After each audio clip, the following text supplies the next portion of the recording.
Mga idol, totoo nga ba na sa susunod na laro ng Squid Game Season 3, ito ay tungkol kina Jack and Jill? Totoo po kaya yung Kuya Jibe? Tara po at alamin po natin. Disclaimer lang mga idol, for today's video, pag-uusapan lang po natin ang mga teorya o yung mga haka-haka na pwedeng mangyari sa laro ng Jack and Jill.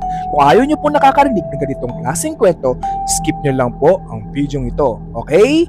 Ngayong unang araw nga po ng bagong taon ay Happy New Year po sa inyo mga idol. Nag-release po ang Squid Game na panibagong larawan na kung saan ito ay nagbibigay hint sa mga manonood. At ito po yung larawan na ito.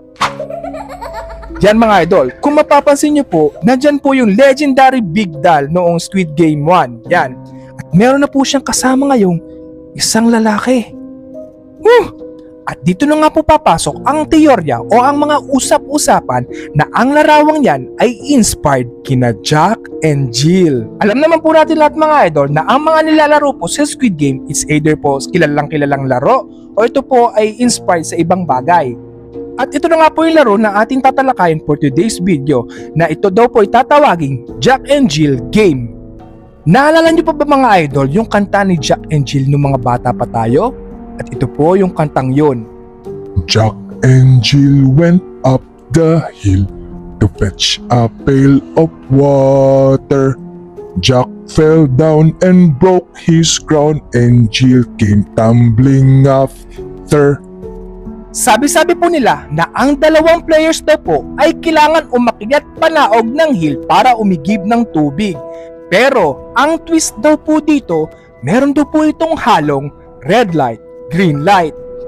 Grabe mga idol, patindi na po ang laro ng Squid Game 3. So ang ibig sabihin pala mga idol, habang nag-iigib kayo ng tubig, kailangan nyo muna makinig sa kanta ng Big Doll bago po kayo huminto.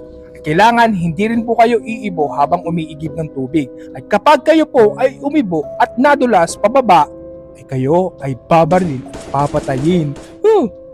Pero mga idol, ito ay nananatili pa lang pong teorya, okay? Teorya pa lang po ito o haka-haka. Wala pa po nakakonfirm kung ito po talaga. Abangan na lang po natin ang release ng Squid Game Season 3, okay? Marami din po mga nagsasabi na ang susunod naman daw po sa Jack and Jill ay Human Chess. At ang pinakapanghuli sa lahat, ang pinakapang-anim na game sa Squid Game Season 3 ay ang Monkey Bars. Yun, wala pa tayong idea sa mga idol kung ano mangyayari sa mga yon.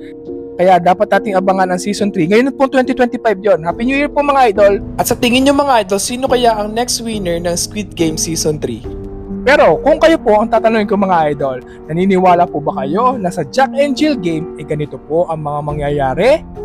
Kamusta po mga idol ang unang araw ng inyong bagong taon? Comment nyo nga po sa comment section at share nyo na po ang video ito sa mga friends nyo para malaman din po nila ang mga haka-haka na pwedeng mangyari sa sunod na game sa Squid Game Season 3. Cute!